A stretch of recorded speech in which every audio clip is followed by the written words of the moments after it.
Hey guys, Zelonius here. Welcome to another video on the channel. I've been looking forward to doing this one. It is going to be attacking and defending tips and just in general FIFA tips from a rank 1 20-0 player. So this Premier League TOTS weekend, I played 6 team of the season weekend leagues. I hit rank 2 on one account. I hit 20-0 on 3 accounts and 19-1 on the other 2. I streamed them all over at my Twitch. If you've not seen my Twitch channel before, Zelonius92, please go check it out. I'm streaming there daily. Lots of weekend leagues going on. And if you're interested in me playing your Bundesliga team of the season, do DM me on Twitter. Obviously, it does cost money. But yeah, this video, we're going to be mostly gameplay, showing you highlights of the weekend league and me giving you advice on how to win more games, showing you my gameplay, breaking down some of my defending, attacking, and just general stuff to hopefully help you improve as a player and show you some stuff you could be doing. And if you're interested in more specialized one-on-one private coaching, I do offer this as well. I've probably coached since the start of FIFA 18, maybe 500-600 different people now. I've not kept track of the exact number, but I've coached people all the way from people who are pro level playing at world championships all the way to new beginners. So if you're interested, please do message me on Twitter about that as well.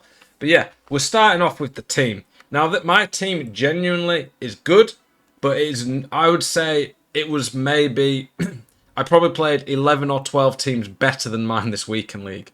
So I was not playing with a God squad on this account, and we got the rank 1. Now, is this team usable? Yes, of course. It's got a 5-star striker. It's got fast defenders. You don't need 25-30 million coins to get R9 and all the boys. Probably that won't even probably get that, to be honest, but you don't need that crazy amount of coins to be able to get an insane team, to be able to get good results. If you're smart with your coins, and obviously at this point EA this year in particular have really put a focus on untradables, so a lot more people have untradables. If you've not wasted and done stupid SBCs, but you've been able to put the untradables you've got over time into good SBCs, then you should be able to, from there, have been able to get a lot of fodder, get some good SBCs. You should have some good untradables to put into this, and then in turn, use your coins that you've built up wisely to add to those untradables. For me, my team, I've built it very meta. I've got 2 rapid centre-backs who are very good on the ball. They're not massive in terms of they're not like 6'4", which I do think is good, but they're tall enough. I play 4-3-2-1 on this account. It says 4-2-2. That was because that was me doing that for a video. I play 4-3-2-1 as my main formation. I've got a more defensive-minded fullback who can stay back, and I've got a fullback who's very good going forward, because he's 90 passing, 89 dribbling, who can overlap. So I've built the defence accordingly. I've got an attack midfield even that's got a player who can sit deeper and play how I want to play. That is key. You don't have to play exactly like everyone else. Build a team that suits you.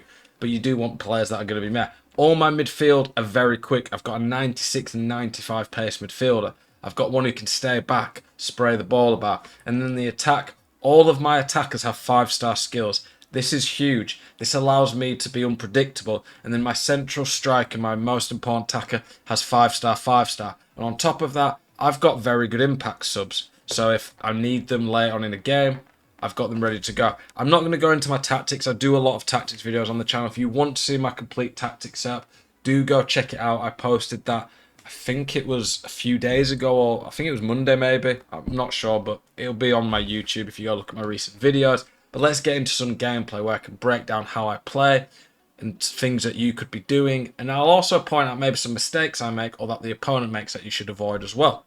Okay, in this clip here, you can see me winning the ball in my own area.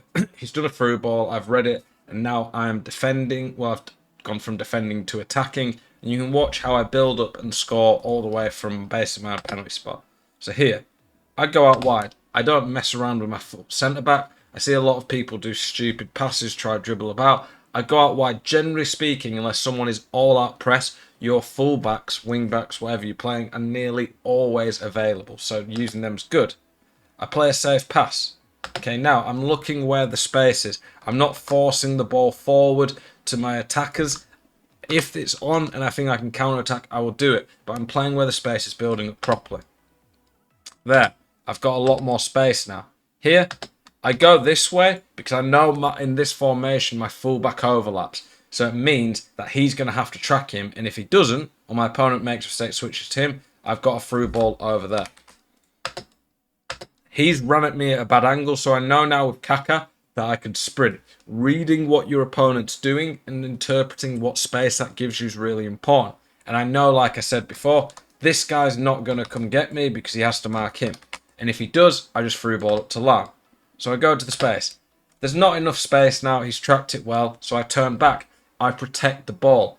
Very good players are good at protecting the ball. I play a lot of people, especially in Weekend League, who just run down the line, whether or not you mark it, aimlessly keep doing it, and when you mark it and they keep doing it and you repeatedly mark it, they just keep losing the ball. If your opponent's read something, turn back, protect the ball, play safe. Sometimes it's better to go backwards than it is to go forwards. So there, I go backwards, and now I've got all this space here with Luka Modric. You can see there, I hate when this software does this, man. See there, I've got space, quickly move the ball, Kaka's in space, and then from there, I could have through balled it to Lam, but I think out wide there, I've got more danger here. I've got, in this bit here, 1, 2, 3, 4 against these two. He's not going to go there because he's worried about Tadic. This is my centre mid, by the way, and this is my centre mid bombing forward. So there, I could have gone there, but I think it's marked. I use the overlapping run from my centre mid. I play the extra pass. I go in. It's honestly not a great pass. If it had been a better pass, it would have been an easier chance. But there, I'm in a great position. I can see the keeper, so looking where the keeper is important. But generally speaking, shooting across goal is the most viable, best way of scoring on this game. And there you can see there, I use outside of the foot to shoot. Watch the technique there. Outside of the foot, I press L2. It makes the shot better, generally speaking, if you get the right angle. So the angle generally is if you're a right footer, you go like that. If you're a left footer, going like that. So if it had been a left footer, I wouldn't have done outside of the foot. If it had been a left footer there, though, I'd have done it across that corner. And it flies into the top corner. And it's a beautiful goal. It worked all the way from our penalty box. Okay, here we've got a clip of me giving the ball away stupidly. So, like I say, I analyse my games. I make mistakes. I'm not a perfect player. You can get the top ranks on this game, beat very good people and make mistakes. Even the best pro players in the world make mistakes regularly. It's one of two things.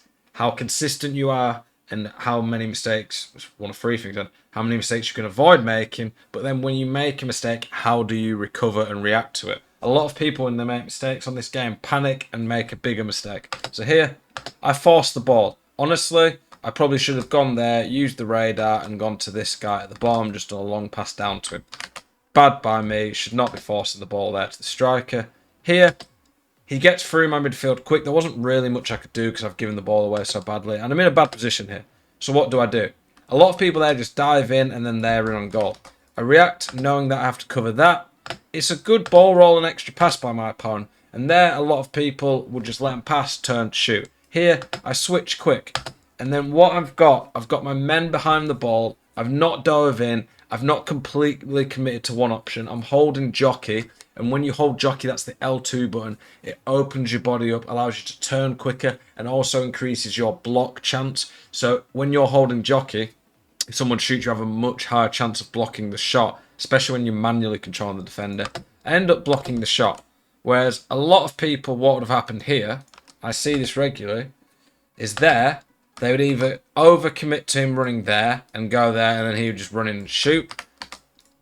And then when they pass there, they wouldn't switch quick enough and they'd turn there and shoot. Here, I switch quick. Switching quickly, generally speaking, L1 is the best way to switch because it switches to the nearest player to the ball. That's very, when I say best way to switch, in the box. Outside of the box where there's big gaps between your players like this, you want to right stick. But in the box for quick defending and quickly switching, L1's great. So I switch there, and then I don't overcommit. I don't completely commit to him. He plays the pass, and then I stand my ground, hold L2, block it, and end up stopping what most people I think there would concede because I've given the ball away like an idiot, but I don't panic. I defend properly, keep my head, and stop what most people would have ended up turning into a goal. Okay, this one here is a goal that is very simple, but not enough people do it. And when people do this, I generally speaking know that I'm in for a very tough game.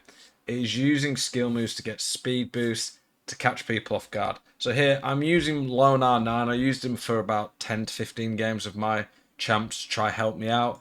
I think it was the 95, just to try help me get the best rank on my account, because my account wasn't as good. Here, I'm standing the defender up one-on-one. I don't really have any options. My attack has not really joined me. But when you're one-on-one, it is a good chance to be able to beat someone. So I'm turning, and then here I use a ball, not a ball or a scoop. I just use a running scoop turn. That is a 5-star trick. 5-star tricks, generally speaking, a lot of them don't do a lot, but there are a few that can be really good. Ball roll scoop, elastico at certain times, reverse elastico, and the running scoop. The rainbow flick, I think it's 4-star. I'm not sure if there's an advanced one that can actually catch people off guard, but I think that might be 4-star still. But the one I use here is the running scoop. You can see it gives me a little speed boost. I burst past him there with a touch. Don't get me wrong, part of that's R9. But honestly, at this point of the game, there's so many great attackers with 5-star skills that a lot of them can do this. I'm going slow. He's doing quite well there, standing me up. His mistake is he slightly overcommits there. I burst past him with the trick, and then because I've got the 5-star weak foot, this is why 5-star players are so good, that they can do a trick that's going to help you get a speed boost, and then they can finish on both feet from any angle. A 4-star weak foot there has a good chance of missing. But you can see here, at this point, I've not really got anything else on, so I'm standing him up. I use the skill move, burst past him with the sprint, and score. Adding little things like that, ways to beat a man in a one-on-one situation, will change your game. Scoop turn, going from standing still from a scoop turn or to a scoop turn, or a running scoop turn, reverse ball roll, and the R1 dribbling where you go slow and then burst past. These are all great ways of beating a man. If you can add these to your game, you're going to be a lot harder for people to defend. Okay, the last one that I'm going to talk about here is knowing when to press, how to use it, and then using the 45th. 45th minute, 90th minute are like kickoffs where you get almost a glitch. Their defense is a lot worse. It's a very good chance to score. Now here, I have lost the ball around my opponent's box, and I can see here, he doesn't really have an out ball other than down here, and he's being a bit stupid and trying to play through the middle, so I press very aggressively. Here, I know he's going to turn and dribble. He's panicked, and then I press, and now I win the ball back. I know it's the 45th minute, so I have to go forward, and here, I can turn, and this is the beautiful thing about having a 5-star weak foot. Here, he's probably worried I'm going to turn there and shoot there, but instead I can kind of see he's going that way, so instead I go the other way, and then it's a nice, easy goal. But there's a few things here. Knowing when to press. A lot of people press just all the time and then get completely done by it because they've pressed when it wasn't a good option that they could easily get played out. A lot of people don't press at all, but the best players will press when it's the right time. I wasn't using team press or anything like that at this point. I was literally just manually pressing by switching and covering it. But I saw I had a lot of players in a closed area. I knew at this point I could quickly put him under pressure. And even if he played out of it and went there, I still had enough defenders back to cover it, so it was fine. I win the ball back, and it's very dangerous. And then from there, this is an awful situation for a defender to be in. If he doesn't guess the right way, you're going to turn and score. That's why you need 5-star weak foots, because they can't really predict. It's just a guessing game for the defender there, which is good. Turn, very good finish. It's R9, and that's the game pretty much at that point. I go 2-1 up, and I think from there I just controlled it. Hopefully this video has helped you learn a lot. Hopefully it's given you some gameplay insight to a rank 1 player, giving you some things you can work on going forward. Appreciate it if you've watched it all the way to the end. And like I say, if you're interested in coaching to try and get better results during team of the season, do feel free to message me. Appreciate you guys. As always, have a spicy one. Peace.